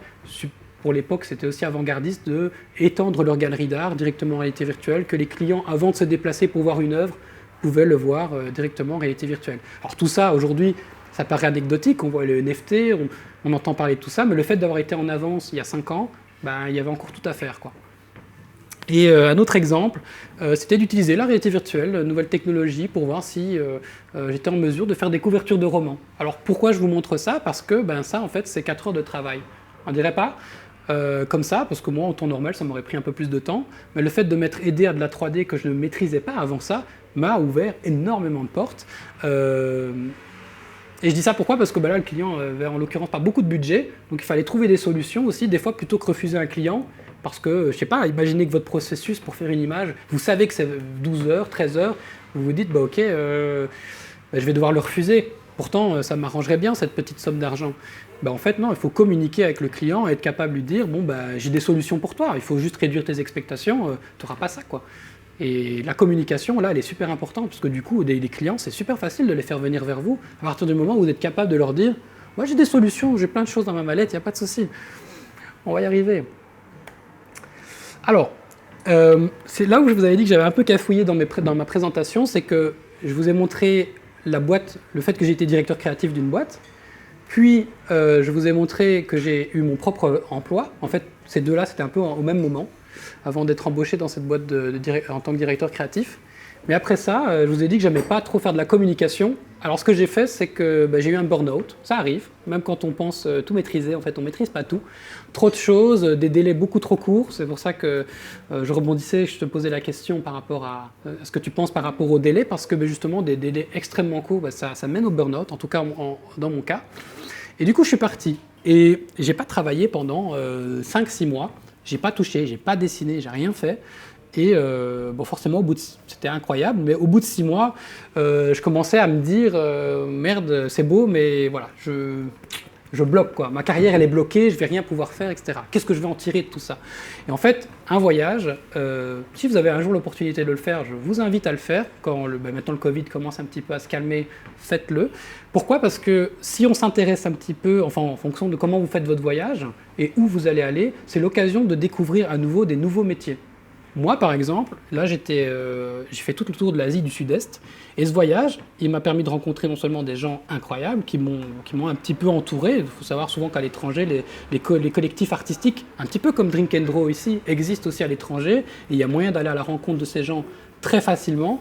Et forcément, les industries à l'étranger, c'est pas les mêmes choses qu'ici. Par contre, on peut importer leur façon de faire de l'art. En Asie, il faut beaucoup plus beau qu'en Belgique. Voilà, on va rester sur ma faute de prononciation. Il fait bien plus beau qu'en Belgique, sauf qu'aujourd'hui on a du soleil, mais en règle générale, il n'y a pas beaucoup de soleil chez nous. Ce qui amène à quoi? À dessiner en extérieur. Je ne sais pas si vous avez déjà entendu parler de l'urban sketching. Ouais. L'urban sketching, c'est le fait juste de dessiner à l'extérieur, dessiner des environnements, ça peut être des bâtiments, des monuments, des statues, enfin peu importe. Et il y a surtout un collectif international qui s'appelle donc Urban Sketcher et qui est installé un peu partout dans le monde. Et il s'avère que je me suis retrouvé entouré avec un collectif qui s'appelle Urban Sketcher Kuala Lumpur. Et voilà. Et donc, ces gens-là, c'est tous des gens qui sont dans l'industrie, en fait, des industries particulières artistiques dans leur propre métier respectif. Pas toujours, il y a des amateurs aussi. Mais du coup, j'ai pu me renseigner un petit peu sur ce qui existait. Et des choses que j'ai pu rencontrer, c'est... voilà, moi j'imaginais ici, on fait de l'aquarelle, par exemple, on est juste aquarelliste. Ou alors on peut travailler dans l'illustration jeunesse, ou l'illustration tout court. Et lui, la personne que j'ai rencontrée, elle... Parce que je dis, bon, ok, je vais donner des cours. Mais comment je peux attirer des gens qui se sentent... je sais pas, qui pourraient se dire qu'ils sont nuls en dessin, tu vois. C'est difficile d'attirer des gens à aller vers des domaines, des disciplines artistiques où on a l'impression qu'il faut être extrêmement compétent. Et là, bêtement, il se dit, bah, ok, on va faire de la peinture avec du café. Les gens se disent, ah, c'est ludique, je pourrais le faire chez moi, j'ai quasiment rien acheté à part un pinceau. Et du coup, il donnait des cours comme ça, donc il se faisait sa petite monnaie, et en donnant un outil extrêmement simple aux gens, en synthétisant, en déformant un petit peu la profession d'aquarelliste pour créer des nouvelles opportunités de métier. Autre chose, j'utilise toujours ces exemples-là parce que c'était pour moi les plus frappants, c'est, vous avez peut-être, je ne sais pas si à Jacquard, en tout cas dans les études d'infographie en Belgique, on vous apprend à faire de l'impression 3D un petit peu ou pas du tout? Non? C'est un tort. C'est un tort parce que c'est super intéressant. 3D, ouais, parce que c'est une un tout petit peu, mais c'est en 2D, moi. Ouais, ok. Bah, en tout cas, il faut savoir que... attendez, je regarde juste si ça enregistre toujours. Oui, super. Sachez en tout cas qu'il y a moyen, juste avec l'impression 3D, de créer aussi des opportunités d'emploi. Typiquement, là, dans ces rencontres que j'ai pu faire avec quelqu'un, là-bas, ils font beaucoup de cosplay. C'est l'Asie, ils adorent le faire du cosplay, etc. Mais un gars, il s'est juste spécialisé dans la création d'objets pour des cosplays, et il se faisait la balle avec ça, quoi. Et finalement, c'est plutôt que d'essayer de toucher tout le monde en impression 3D, de tous les secteurs, juste se concentrer un petit peu, aller chercher des marchés niches. Dans tous vos métiers respectifs, il y a des marchés niches. C'est une opportunité de trouver du travail, même en Belgique, parce qu'on a des sociétés niches aussi. Il faut savoir qu'à Mons, par exemple, on a une des meilleures entreprises de création de caméras. Voilà, ils utilisent ça au cinéma, à Hollywood, et parmi les meilleures caméras au monde, elles sont fabriquées à Mons, en Belgique. Je ne l'aurais pas deviné avant de l'avoir su, quoi. Et donc, peut-être que c'est vous la prochaine révolution industrielle. Voilà, donc, appris ça, rencontrer des gens, rester en contact, rien que ça, c'est incroyable. Et il est temps qu'on fasse une photo de groupe à la fin de cette présentation aussi. Alors, j'avance un petit peu, et donc on va arriver sur le dernier chapitre, et puis je ferai une conclusion derrière ça. Aujourd'hui, je suis donc senior concept artiste. Senior concept artiste, c'est quoi? Concept artiste, c'est, j'aime bien vulgariser, parce que tout le monde ne connaît pas forcément. C'est le fait, imaginez le cinéma, et dans le cinéma, il y a des costumes qui sont créés, et ces costumes, ils doivent être dessinés avant d'être créés par les costumières, quoi. Moi, je suis la personne qui dessine les costumes. Sauf que ça s'étend à d'autres choses, ça s'étend à des environnements, des objets, tout un tas de choses. Tout ce qui doit être créé doit être dessiné avant, et c'est mon job. Et donc, par rapport à tout ce que j'ai appris, forcément, c'est un peu le rassemblement de tout ce que j'ai appris en termes de compétences. Donc, ça me fit vraiment bien. Et donc, là, il y a quand même des nouvelles choses, des choses auxquelles je ne me suis jamais confronté. Une grosse production, là, on est sur presque 4 ans de production, et peut-être plus. Les dates de sortie ne sont pas encore annoncées des produits sur lesquels je suis en train de travailler.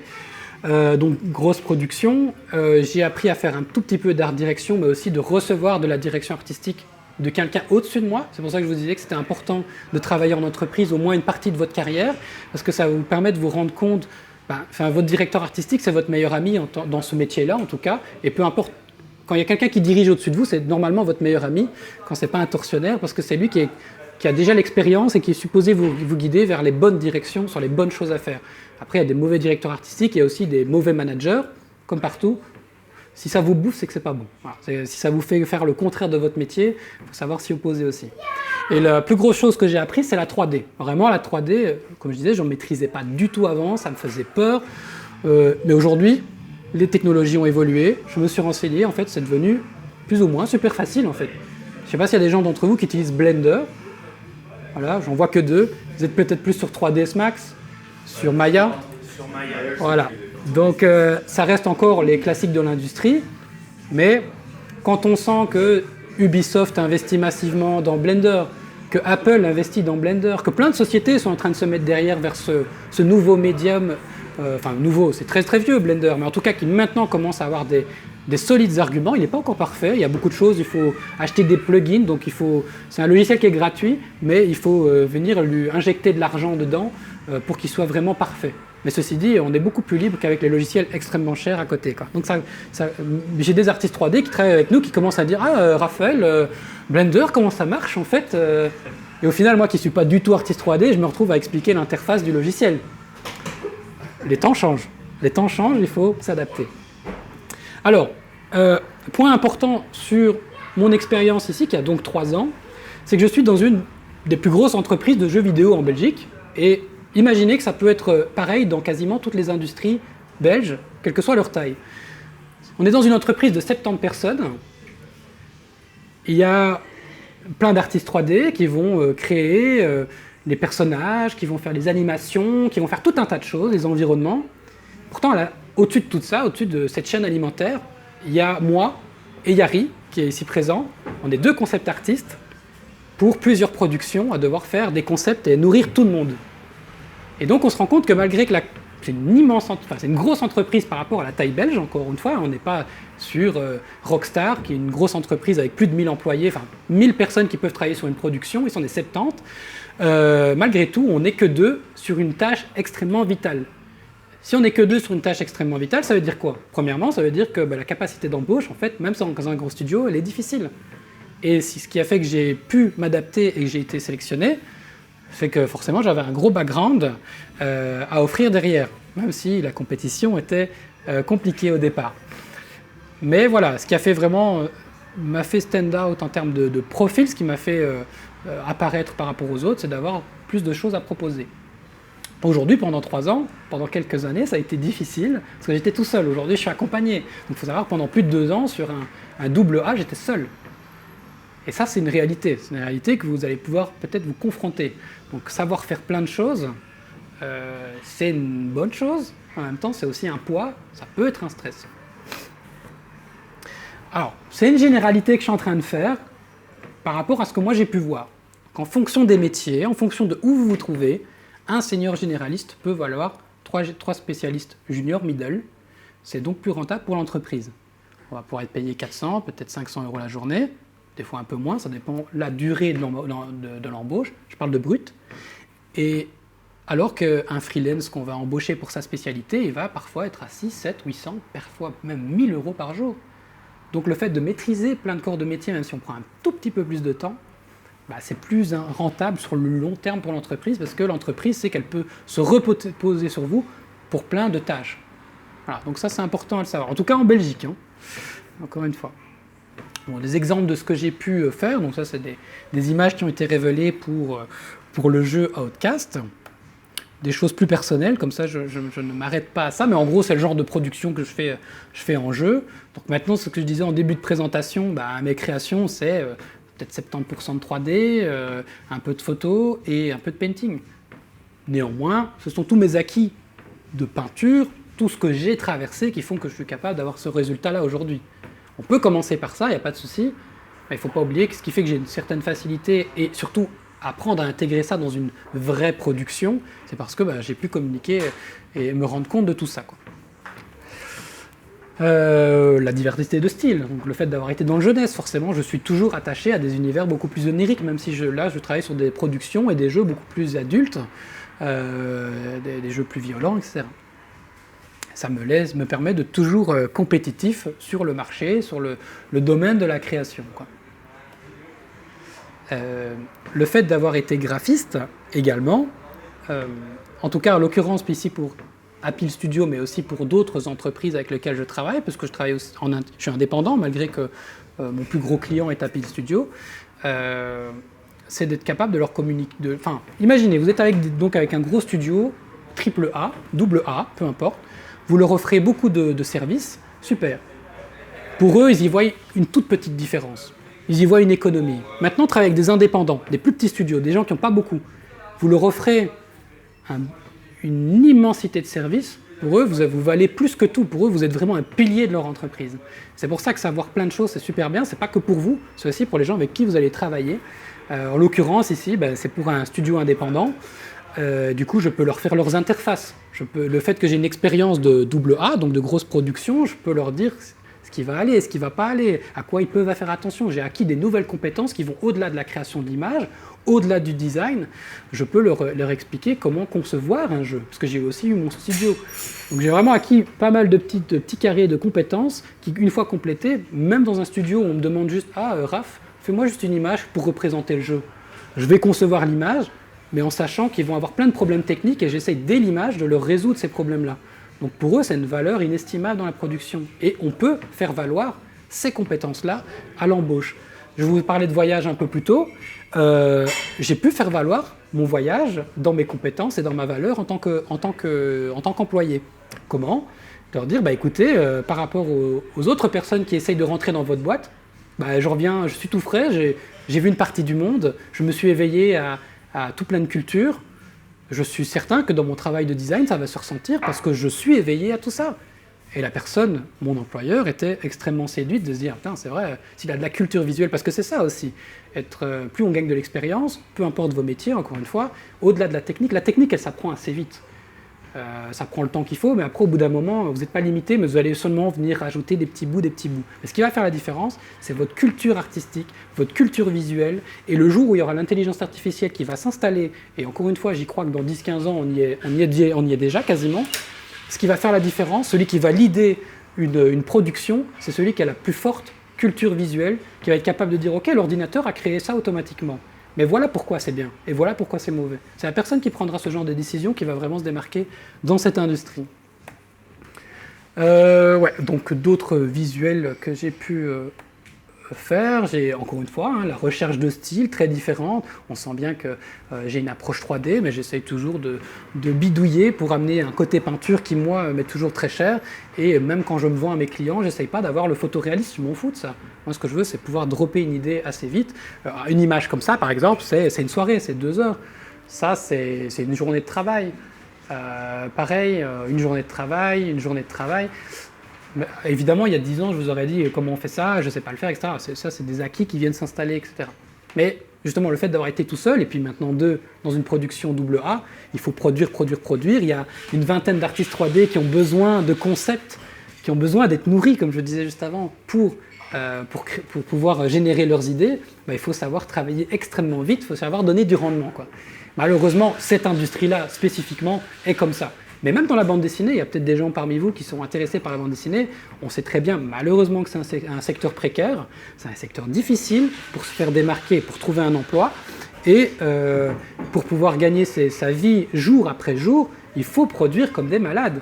J'avais une connaissance qui faisait des bandes dessinées qui étaient extrêmement haut niveau. Elle avait besoin de faire 2-3 planches par jour. Alors c'est pas du Black Sad, etc. On est d'accord. Hein. C'est pas le niveau d'un Black Sad parce que au contraire, il faut réduire, quoi. Pardon ? Oui, j'ai été voir le haut niveau, mais pour dire que tout le monde n'a pas le temps de pouvoir produire un Black Sad. Et voilà, donc des fois, même quand tu es très bon, il faut compresser, malheureusement. Typiquement dans cette industrie-là, parce que autant dans le concept art, il faut compresser, mais on est bien payé. Autant dans la BD, c'est compressé et pas ouf, quoi. Et je dis ça pourquoi ? Parce que là, j'ai pas d'exemple sous la main, mais j'étais tombé aussi sur des artistes de bande dessinée qui disaient de plus en plus aller vers la 3D aussi, que ce soit la réalité virtuelle et d'autres outils modernes. Donc même finalement dans un secteur aussi traditionnel en termes d'approche, qui commencent à utiliser ce genre d'outils parce qu'ils n'ont pas le choix. À partir du moment où ils doivent mettre leur personnage dans toutes les positions, des angles complexes et qu'ils doivent faire 3 planches par jour, croyez-moi bien que les nouveaux outils, c'est leurs meilleurs amis. Et donc, encore une fois, rester éveillé sur les nouvelles technologies. J'ai peut-être un peu dépassé la présentation, je crois, mais... On est juste à 2 fois 45 minutes, t'inquiète. Ah, yes, wouh. Ça va très... Ça va, ça vous... C'est vraiment, on est sur la fin, je vous promets. Et du coup, demain, c'est quoi ? Demain, voilà, après tout ce que je vous ai dit, moi, je suis toujours sur mes métiers. Aujourd'hui, je m'y sens très, très bien. Mais à côté, d'autres possibilités, forcément, ce que je suis déjà en train de faire avec vous, c'est du mentorship, c'est du YouTube et lancer un podcast qui est déjà disponible. Donc, pour les gens qui sont arrivés après, les gens qui nous écoutent, il y a toujours ce podcast qui s'appelle Bouge ton pixel, qui est un podcast sur l'industrie digitale et donc qui est très importante, je crois. Et donc, on essaye avec Yari, qui est ici présent dans cette présentation, pour parler un petit peu de l'éveil, de tout ce qu'on en pense, de ce que je suis en train de dire avec vous, parce que finalement, moi, c'est comme ça que j'ai appris tout ce que je vous dis là. C'est de l'écoute, c'est des podcasts, c'est beaucoup de choses. Donc, on essaie de faire un peu un condensé de tout ça. Et voilà ce que ça donne. Par exemple, ici, on a des super invités qui ont travaillé notamment sur le dernier Spider-Man Into the Verse. Et donc, ils ont été à l'origine des concept art et on parle de réseau, comment monter son networking efficacement, avec des anecdotes hyper intéressantes qu'ils ont pu nous donner. Donc ça, c'est vraiment une mine d'or. Même pour nous, en fait, le fait d'avoir fait ça, c'est pour partager avec les gens. Mais pensez à chaque fois que quand vous faites quelque chose, pensez forcément à vous. Il y a toujours un petit but égoïste. Là, c'est quoi ? C'est d'avoir accès à des gens auxquels je n'aurais pas accès si je ne les invitais pas. Et j'ai envie d'avoir des discussions avec ces gens-là, quoi. Forcément, la notoriété, l'expérience que j'acquéris, les jobs que j'ai pu faire me permettent non seulement d'en parler, mais de gagner une notoriété et de la crédibilité auprès de ces gens pour pouvoir les inviter. Donc ça, vous aurez aussi accès à tout ça en additionnant tout ça. Bon, la conclusion, c'est quoi? De mon point de vue, et je vous demanderai ça en finalité pour les questions-réponses, de ce que vous en pensez, pour moi, un spécialiste, c'est des opportunités d'emploi, évidemment. C'est-à-dire qu'il y a des secteurs très spécifiques dans lesquels vous allez essayer de répondre, et en fonction de votre amplitude de possibilités, de ce que vous êtes en mesure de faire, vous allez pouvoir vous insérer dans ce métier-là. Mais croyez-moi que moi, je n'ai rencontré beaucoup des spécialistes, quand la production se termine, trouver une autre production derrière pour pouvoir se faire engager, extrêmement chaud. Parce que une autre production a déjà commencé, parce que le job a déjà été pris. Et donc, c'est difficile de s'insérer quand on est ultra spécialiste, de s'intégrer dans une production. Alors, des fois, on est extrêmement bon, on reste des années dans une boîte, je pense. Je sais pas, j'ai quelques connaissances qui travaillent chez ILM. Quand on y reste, si on n'est pas trop mauvais, on y reste très longtemps.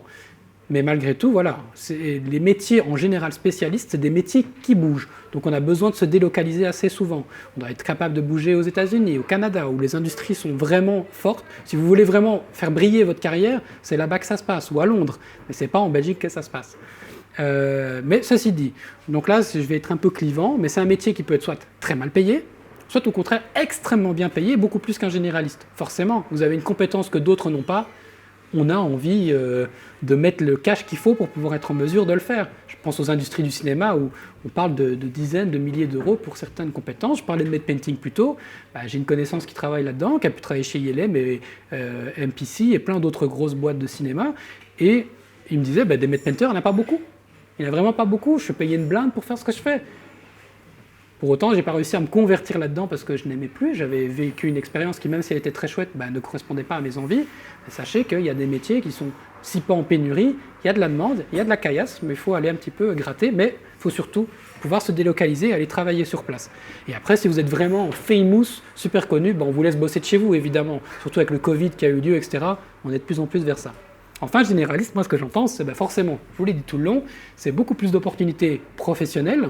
C'est un salaire qui pourrait être équivalent avec du spécialiste, parce que si vous êtes un généraliste senior, vous êtes ce qu'on appelle un firefighter. Il y a ça dans les domaines du développement. Il y a des gens qui sont extrêmement qualifiés dans certaines compétences techniques, et ils sont payés de la tunasse. Franchement, on est sur de plus de 1000, 1500, 2000 euros la journée. Il y a peut-être ça dans le graphisme, mais je suis moins au fait. Bien que j'ai déjà vu des professionnels dans le concept art gagner 800, 1000 euros par jour, quoi. Donc ça existe, mais bon, c'est des vétérans. Et le firefighter, c'est aussi des vétérans du développement qui sont tellement forts dans ce qu'ils font que, ils sont payés extrêmement cher pour solutionner un problème, créer un pipeline de développement d'un projet, solutionner des choses. Et en tant que généraliste, on peut faire ça aussi.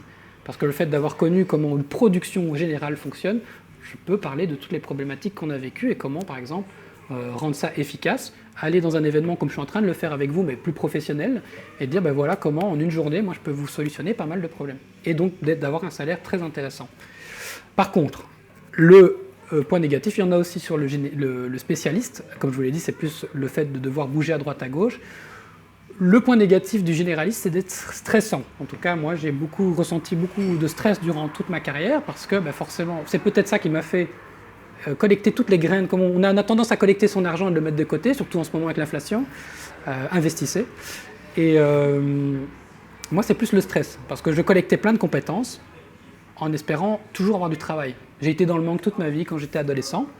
Et je pense que c'est ça qui a créé ce phénomène de se dire je veux toujours être employable. Et il est hors de question que j'ai pas de travail. Ça ne m'a pas manqué, j'en ai quand même manqué. Mais ceci dit, aujourd'hui, j'ai l'impression que tout peut rouler, j'ai moins peur. Mais une fois qu'on arrive à s'enlever ça, qu'on se dit je suis capable de tout faire, s'il n'y a plus de travail demain, donc c'est ma situation aujourd'hui, on se dit il n'y a pas de souci. Et si on est vraiment indispensable, ce que j'ai l'impression d'être aujourd'hui, heureusement, dans notre entreprise, nul n'est irremplaçable, sachez-le, ceci dit.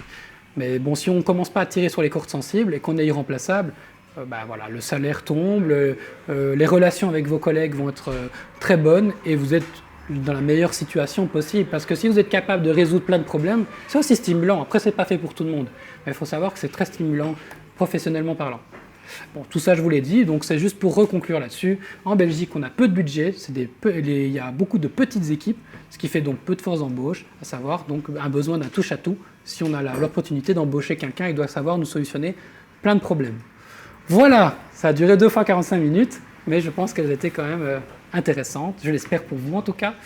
Et c'est à vous, voilà, si vous avez des questions, ce que vous en pensez par rapport à spécialistes aussi et généralistes. Tu parlais de firefighters. Ouais. En graphisme, je sais qu'il existe ce qu'on appelle des docteurs. Des Des docteurs. docteurs en graphisme. C'est un docteur, c'est-à-dire qu'il y a un problème, on appelle le docteur, et Ok. le mec, c'est le spécialiste dans son domaine, et son but c'est, bon, l'entreprise n'arrive pas à régler ce problème, Ouais. on a appelé le spécialiste, et lui, bon, il va te coincer ce qui ne va pas. Ok, du coup, je vais répéter juste pour la vidéo, mais du coup, donc, il y a donc des docteurs aussi en graphisme qui sont là pour solutionner des problèmes quand quelque chose ne va pas. Donc, visiblement, ça existe autant en développement qu'en graphisme. Oui, je t'en prie. Tu as parlé de différents logiciels de la suite Adobe, Ouais. Illustrator, Photoshop. Ouais. Mais qu'est-ce que tu penses de l'impact des logiciels libres dans un profil au sein d'une entreprise? Est-ce que tu penses que c'est intéressant de se former sur les logiciels libres et que ça peut faire valoriser ton profil autant que les compétences sur Adobe Ok. Donc là, la question, c'est de savoir si le fait d'utiliser des logiciels libres, c'est un avantage quand on cherche à trouver de l'emploi par rapport à une suite Adobe qui est, elle, payante. Alors, moi, de mon point de vue, je pense pas parce que, enfin, peut-être pour les vraiment toutes petites entreprises, mais en général, bah, tu récupères ça en fin d'année, en fait, c'est des frais professionnels. Une entreprise, il faut savoir que ça a l'avantage d'avoir des frais professionnels. Elle a besoin de mettre un maximum de frais pour qu'à la fin, elle ait le moins de taxes à payer. Donc payer pour des logiciels qui, bon, évidemment, toute proportion gardée, des projets ont des budgets. Donc, mais Adobe, ça coûte rien du tout. Adobe, c'est 68 € par mois. Pour une entreprise, c'est rien du tout. Pour un freelance, une fois qu'il commence à gagner sa vie, c'est rien du tout non plus, c'est votre outil. Imaginez un photographe, quasiment tous les ans, il achète un objectif à 3000 €, quoi. Donc là, votre suite Adobe, c'est 600 € par an. C'est rien du tout pour une entreprise. Donc je ne pense pas que ce soit indispensable. C'est toujours bien, on fait toujours l'apologie des logiciels libres. Je suis le premier à le faire avec Blender, par exemple, parce que là, en logiciel... Ça dépend, voilà. Pour la suite Adobe, je pense que ce n'est pas pertinent parce qu'Adobe ne coûte pas très cher. Par contre, la 3ds Max, je crois qu'on est à 3000 € la licence par an. Il y a d'autres solutions qui existent, mais en gros, c'est très très cher les logiciels de 3D. Et il n'y en a pas qu'un. En général, tout un pipeline de 3D, c'est plein de logiciels différents. Houdini coûte aussi un bras. On a des logiciels comme SpeedTree qui coûtent, je crois, 15 000 € par an la licence. C'est une folie, c'est une folie. Et du coup, dans ces cas-là, avoir des alternatives, je pense que c'est toujours bienvenu. Ouais. Mais il y a des standards dans les industries et ils ont vraiment du mal à se défaire de ça. Tu vois, par exemple, on voit que Blender, tout le monde commence à prophétiser et à y aller. Ça commence à bouger vers ça, mais les gens vont toujours parler de Maya et de 3ds Max à raison parce que ça reste quand même des bons logiciels aussi, quoi. Je sais que tu parlais de l'importance de l'impression 3D, et c'est vrai que c'est quelque chose que j'ai constaté, je crois que il y a probablement 5 ans de ça. Ouais. Moi, c'était plus dans les pays nordiques que j'avais été. Tu as été dans les pays nordiques, ouais. Par exemple, tout ce qui est Suède, on m'a dit, leur dada, c'est le design là-bas.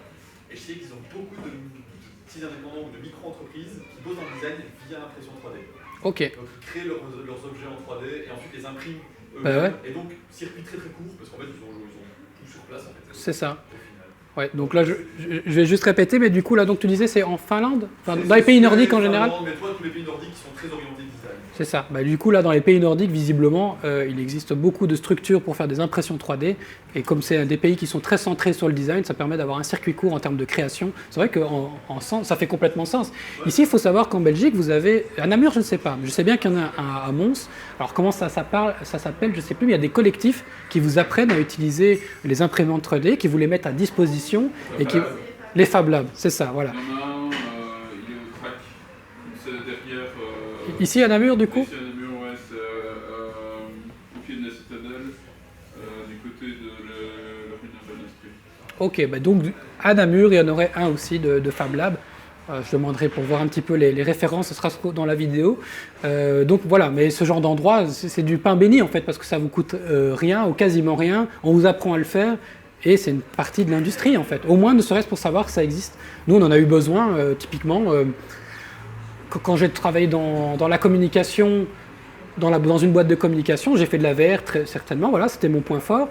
Par contre le fait d'avoir vu toutes ces nouvelles technologies, même les HoloLens de Microsoft, alors c'est plus de la pression 3D, mais le fait d'avoir vu les nouvelles technologies, j'ai pu dire tiens, on pourrait faire un projet avec ça. Mais en marketing, ils ont tellement de budget que je peux dire oh bah ouais, on pourra en acheter 4, 20 000 €, bah, pas de souci. Moi, ça me rendait fou, mais c'était une opportunité aussi de tester ce genre de choses, quoi. Je t'en prie. Tu parlais tout à l'heure que c'est compliqué dans certains domaines de travailler de chez soi et tout, ou de bosser dans une boîte qui est à l'autre bout du monde, machin. Est-ce que c'est vraiment si dur que ça ou est-ce que ça se fait relativement facilement? En plus, comme tu le dis, en temps de Covid, on a commencé à s'habituer à faire du télétravail, machin. Est-ce que c'est pas un métier, illustration, concept art, 3D, machin, qui est vachement numérique? Alors, donc là, la question, c'est de savoir si le fait de travailler en télétravail, c'est vraiment un problème pour les métiers du concept art 3D, etc., peu importe les industries. Non, évidemment, c'est pas un problème. Le Covid a vraiment beaucoup changé la donne par rapport à mon discours et ce que je suis en train de vous dire là. Mais néanmoins, dans des très grosses productions cinématographiques, etc., il est quand même toujours demandé de venir sur place parce qu'on travaille avec les équipes malgré tout. Je pense même aux jeux vidéo, c'est pas un indispensable. Ça fait 2 ans qu'on travaille full-time en télétravail maintenant, pratiquement.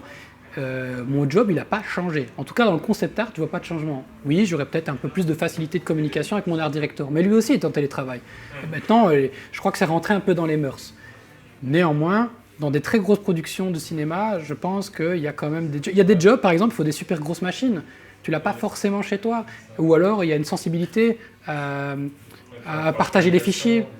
Comment ? Pour la communication, des trucs comme ça, je suppose. C'est des meetings réguliers, tu vois. Il y a peut-être, je connais pas tout évidemment, mais je pense qu'il y a des productions où tu as des réunions quasiment 4 fois par jour. Et voilà, si on ne sait pas te joindre, c'est problématique, quoi. Mais ceci dit, on travaille avec des gens. Il y en a un qui est aux États-Unis. Il y en avait un qui était au Canada pendant tout un temps, et puis on en a un qui est au Japon. C'est possible. Parce que du coup, avec le décalage horaire et tout, ça c'est un problème. Eux, ils sont Ouais. décalés. Et donc, Ouais. Ça c'est un problème. J'ai entendu parler de trucs où il y avait une boîte qui faisait ça, genre un tel, on sait qu'il se lève 5 heures après que tout le monde ait commencé sa journée, mais il finit plus tard que tout le monde. Donc, ouais.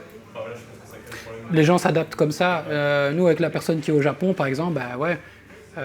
Lui, il continue à travailler quand nous, on a fini notre journée, mais on se trouve à un créneau. Il y a moyen de s'adapter, hein, trouver un créneau pour dire à cette heure-là, tu dois absolument être là parce que c'est là qu'on va faire les réunions. Il y a des jobs qui nécessitent qu'une réunion par jour ou tous les 2-3 jours. C'est le directeur artistique qui vient, qui donne ses feedbacks, et puis tu es parti pendant 2-3 jours. Je crois que c'est au cas par cas.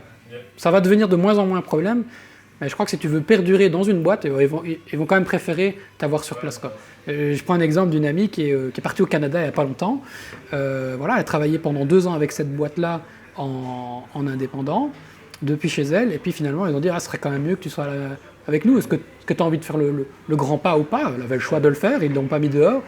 Mais bon, là, elle est hyper épanouie d'être là-bas, de pouvoir voir ses collègues aussi. C'est une autre dynamique, c'est différent. Il y a des gens qui sont un peu plus réservés, et puis il y en a d'autres qui sont plus contents d'aller, qui ont besoin de cette dose d'énergie. On a des gens qui, au bureau, ont très mal vécu le Covid, et je peux le comprendre. Moi, je suis très casanier depuis toujours, j'ai toujours été indépendant à ma manière, donc je le vis un peu moins mal, quoi. Je viens me ressourcer ici, quoi. Voilà, comme ça, je vois du monde. C'est pour ça que j'avais suggéré l'équilibre en partie, c'est que je suis quelqu'un qui a fait le graphisme, je suis diplômé médical ici, spécialisé illustration. Quand t'as 2 ans de Covid dans les pattes, tu coups d'un coup de poing, mais... Ouais.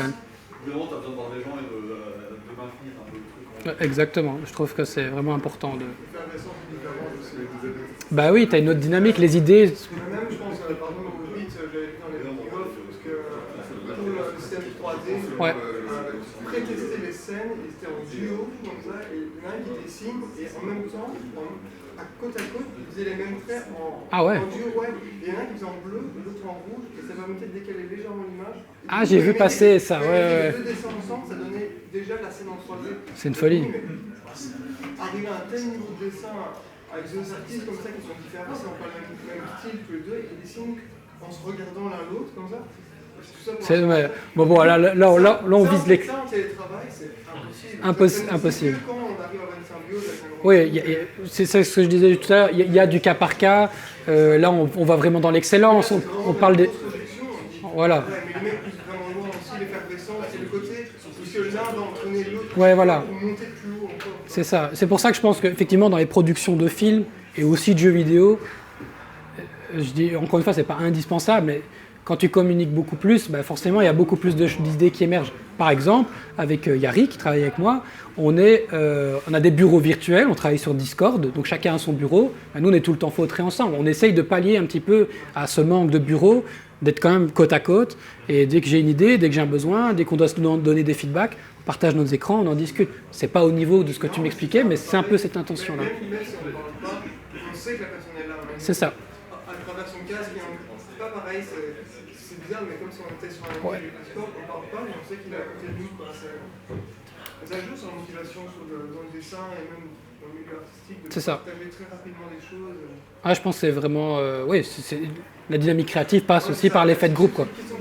Ouais. C'est pas indispensable, ça dépend des postes, ça dépend des productions et des studios, mais il faut créer d'autres moyens de créer de l'émulsion créative, quoi. Ouais.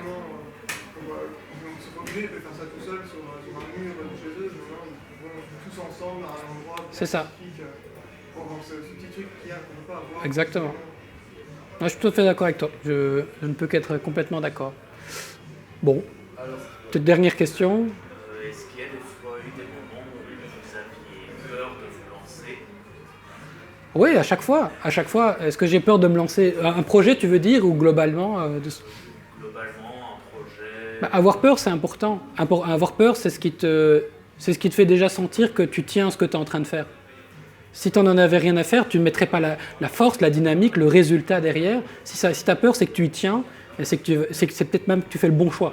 Parce que c'est vraiment au fond de toi, quoi. Et c'est normal d'avoir peur, parce qu'il n'y a que comme ça que tu vas prendre les bonnes précautions pour bien faire ton truc, quoi. Mais il faut se lancer. Après, regarde tous les youtubeurs, par exemple, je prends ça comme exemple, mais les premières vidéos, elles sont toutes dégueulasses. Puis ça grandit, et c'est toutes les erreurs qui font que tu te construis. Toutes les erreurs, tous les échecs, toutes les fois où j'ai pas réussi mon boulot, c'est ça que j'ai pu construire, et qu'aujourd'hui j'ai cette confiance. Je l'avais pas à l'époque, et aujourd'hui encore, je l'ai pas toujours, quoi. Non, c'est normal. Allez, une toute dernière, et puis on clôture. Tu avais mentionné le web tout à l'heure, le fait de créer un site, tout ça. Ouais. Disons que hypothétiquement, quelqu'un n'aurait absolument aucune compétence en web. Ouais. Ou vraiment, il n'a rien. Faire un site, c'est lancer du chinois, le code. Ouais. C'est indispensable à avoir comme compétence? Non, j'exagère, parce que c'était le cas il y a 10 ans. Parce qu'il y a 10-12 ans, il n'y avait pas de plateforme automatisée comme WordPress. Aujourd'hui, il y a beaucoup de sites d'automatisation. Si tu es illustrateur, tu as des galeries comme ArtStation qui te permettent de créer tout un site hyper easy, 2-3 clics. Voilà. Après, le fait d'avoir des notions de web, ça te permettra de mieux agencer ton site internet. Mais globalement, non. Aujourd'hui, c'est plus indispensable. Mais avoir des notions de graphisme, c'est bien, mais pas indispensable. Voilà. Bon, voilà, je crois que je vais clôturer là-dessus parce que ça a duré très très longtemps. Merci de votre écoute en tout cas. Si vous avez d'autres questions, n'hésitez pas à... Oui, je suis encore là.